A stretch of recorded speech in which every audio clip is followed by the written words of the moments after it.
Okay, today we're gonna put the face stabilizer on it so it can follow my face pretty much. So anywhere I go, the face, you guys can see that.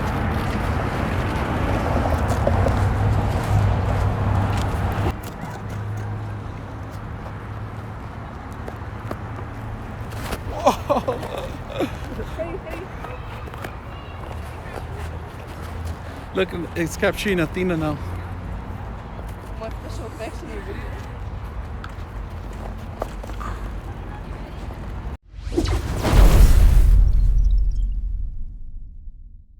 All right, when you get your gimbal, you got to make sure you calibrate it. That's very important. I like the kickstand they give you. Now, I found that it works best on a stable area, on a stable platform.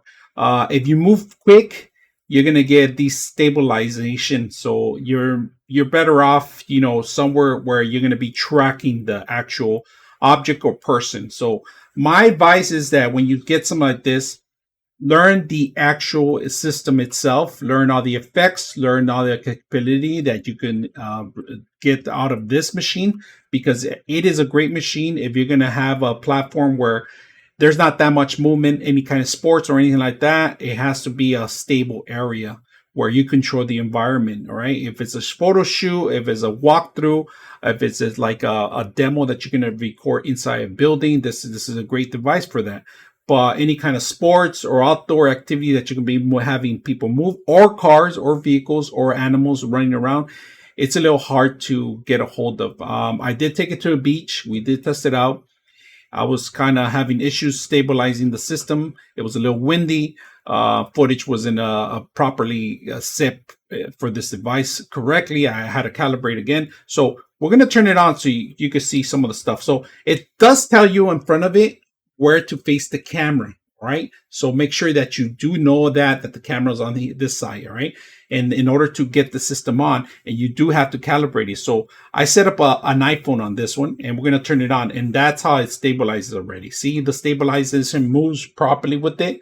So you could control it here with the actual device. I like that. I like that it has that stuff. So if you're going to film like something slow motion throughout the day, you can do that. If you're going to do a sunset, you're going to go walk around to a little area that's straight, narrow. There's not that much bumps. This will work very well too. Not only the stabilization on the actual gimbal, but the stabilization on the phone combined together make a great combination on that. The devices that they added, extra features for other stuff. If you click on it, there's different flows, all right? And you got to understand there's a lot of features on the phone. We're going to go over some of the details on the actual phone, but if you click on it, you could go into different modes, all right? The actual system works very well with the application, all right? The application has a lot of features. Of course, you could use the zoom in, zoom out features with the actual handle. As long as you sync it up properly, you're going to have a lot of great features in here, how to control your actual video capturing. So besides video capturing, pictures is really good too. Great features. The recording button, if you can just hit the recording, it'll start recording immediately.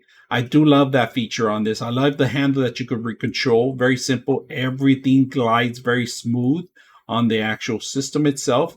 Turning off the power button is very good. Now, there's a couple things that you should know. There is a ring light in here. So the ring light is actually really good for those dark areas that you're going to be recording, or if you want to do a selfie, you can do stuff like that.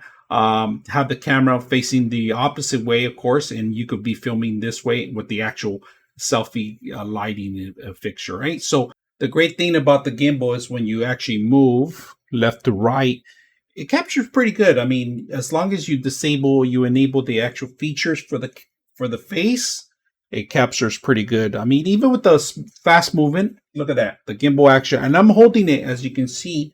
I'm holding it. So that's a great feature I like about the actual gimbal.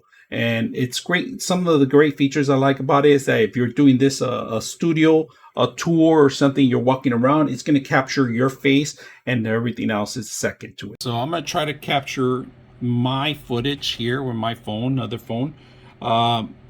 The features you can do on your phone, great things. On the top of the corner, if you guys can see it way on the top of the corner, it gives you other features. You could do body capturing, you could do object capturing. So we're going to show you guys how to do an object capturing.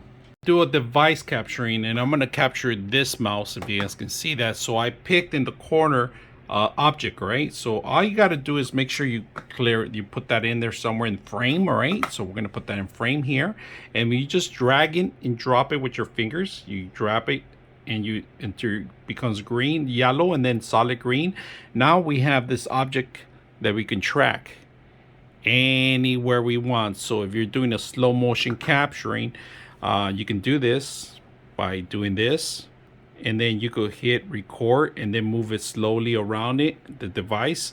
You could do a great flow of what the actual system itself, and very slow, easy to set up on that part. Besides objects, like I said, you could do full body frames too, like a personnel, and this will actually track full body tracking.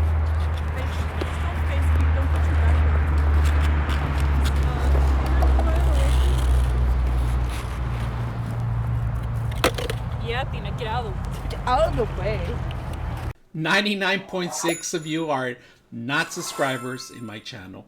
I hope that the content helps you out and that you find it very useful, and I hope you hit the like and subscribe.